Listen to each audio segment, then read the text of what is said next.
Welcome to the CX Live Dialogues. I'm delighted to have with us today Gigs Fury. Gigs has over 20 years of experience in the BPO and shared services industry, managing global process migrations. With degrees from De La Salle University and a certificate in innovation acceleration from Dartmouth, she is certified as a senior HR professional and an active member of SSON. Welcome, Gigs. It is a pleasure to have you with us today. Glad to be here. Gigs, now with the rise of generative AI, businesses are rethinking customer engagement. How is your organization integrating Gen AI into your CX strategy to deliver meaningful, humanized interactions at scale? It's an interesting question because our industry, the industry I'm in right now, is not really what you would call tech savvy because we're in agriculture.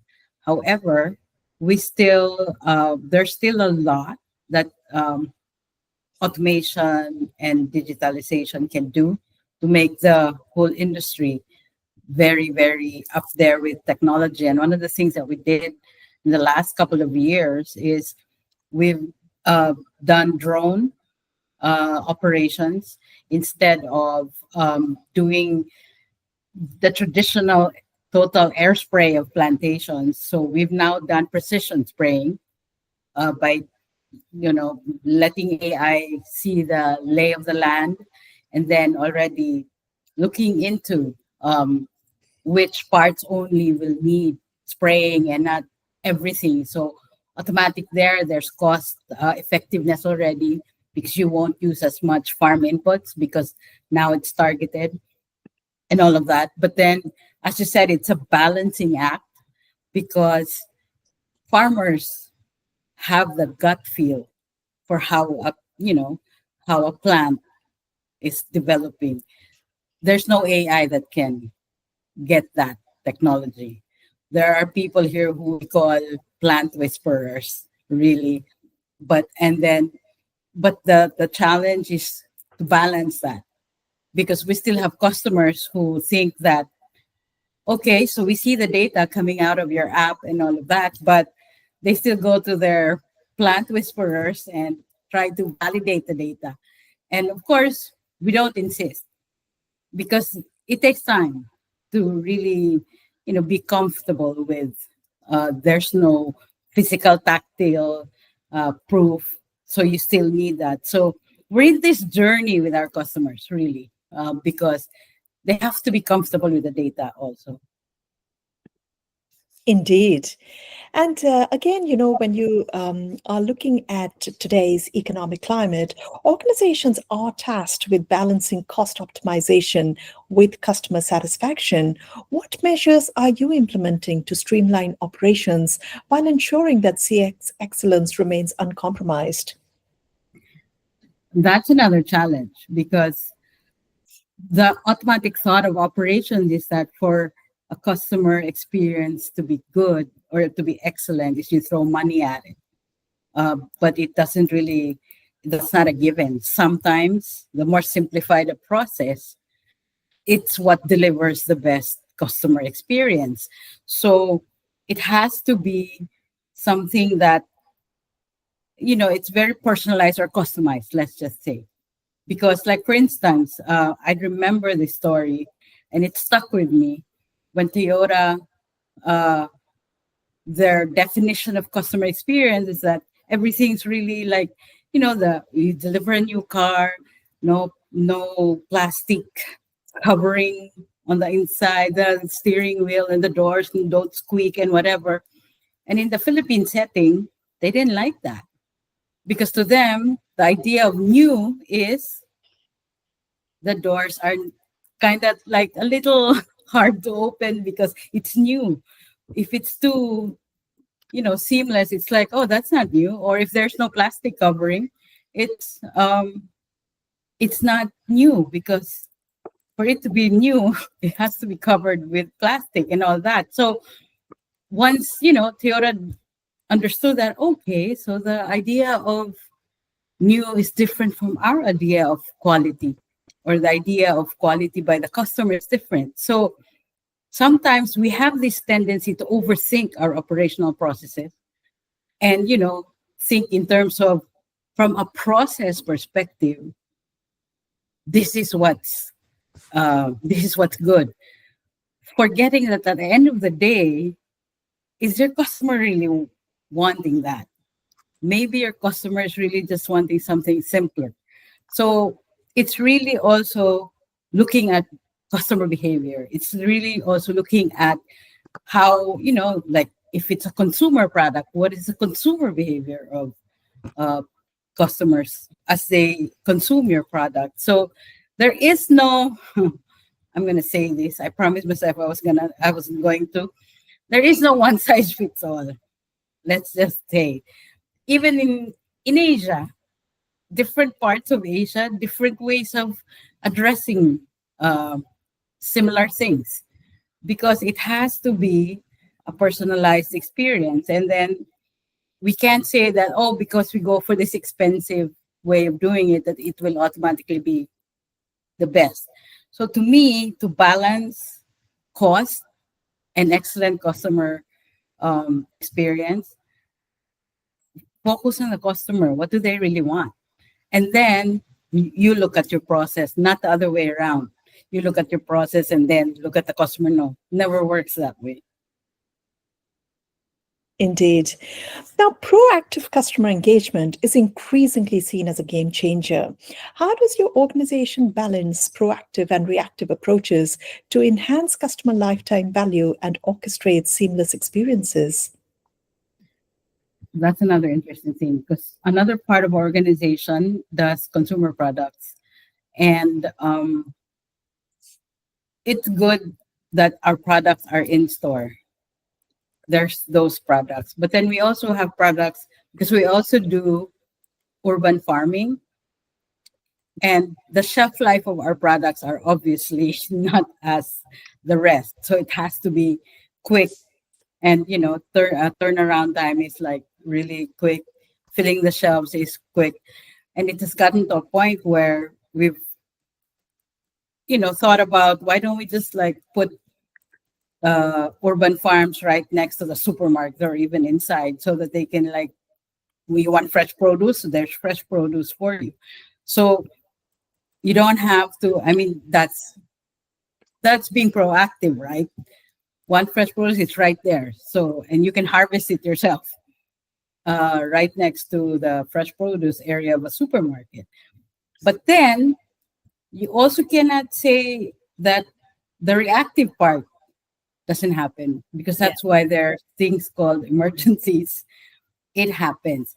So it has to be a blended methodology. You cannot just assume that accidents or emergencies won't happen. So it will, but you still have to have a process to address that. You can't get away from it. Now, my favorite thing to always say is, when you do the reactive, at the end of it, you do some data gathering or getting feedback, because then that forms part of your proactive measures. Because one day you will be able to be, predict, because what happened, that okay, so this is what causes these accidents or these emergencies. So maybe then, using this data, then you can create a predictive way to address it. So it's always, again, no one size fits all, but different approaches for different scenarios. Indeed. And finally, one of the other things is the omni-channel strategies that organizations are leveraging in today's date. And they're obviously crucial for delivering the cohesive customer journeys. How do you ensure that the digital and the physical touchpoints are unified to create a truly immersive experience for your consumers? Again, I go look at process, and to me, the foundation of all process is logic. It's really just plain, and no rocket science here. It's really just logic. So if it doesn't make sense, you need to rethink it. Because, like, for instance, what are seamless ways that people are doing things for the whole omni channel to be seamless? Like, for instance, when somebody calls us up and says that they want this kind of produce and all that, we also have a logistics service that's available. So we tell them that, okay, so we do this. So do you want us to like deliver to you in store if you're a retail business, or do you want us to, or if you're a food service customer, do you want us to deliver directly to where your event is going to happen or where your commissary is? So again, data should be available for each channel, because for it to be seamless, they have to be looking at the same kind of data, so that from one channel can see through the whole process. And then that's where the logic kicks in. When you see that your data is telling you one thing. I've always been not a fan of organizations whose processes make you go to and fro over things, when you're looking at it and you're thinking, they could have simplified this process by just doing this. But what they're doing is they're going this, and which is kind of irritating to a customer. And the other thing is, you also have to know which part of your customer likes to do self help when they're doing.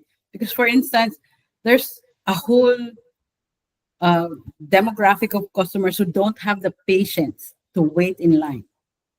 I'm one of those. So if you just tell me what to do, I'll do it. So you have to have, again, a variety of ways to address what the customer needs. Because there are also some, of course, undoubtedly, who want to be served. And that's fine, We're not saying that's wrong. We're just saying that, but what about those who don't want to wait in line, or those who are in a hurry? If you can just tell them how to do it, then they can do it themselves and they're happier for it. It's also like in HR right now. I find this so funny because we sent out a customer satisfaction survey, and I was already half expecting that they were going to complain about salaries. And you know what made them happy, actually?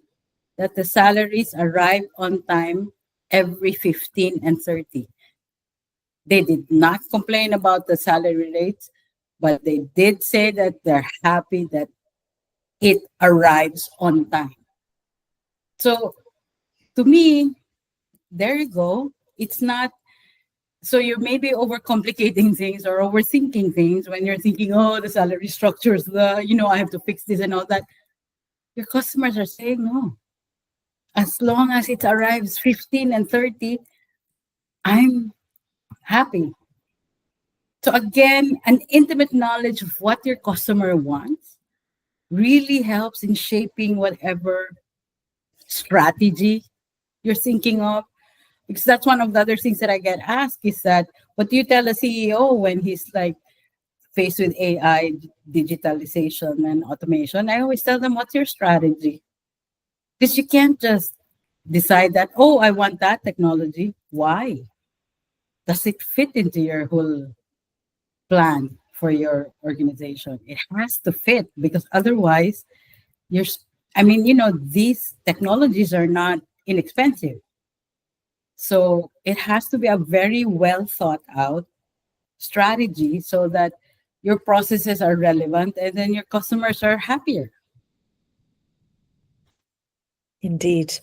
Thank you so much, Gigs. It's been lovely talking to you today. And we obviously look forward to meeting you at the Customer Experience Live Show in Kuala Lumpur in August. Yes, I'm looking forward to meet everyone also. Likewise. Until then, stay safe.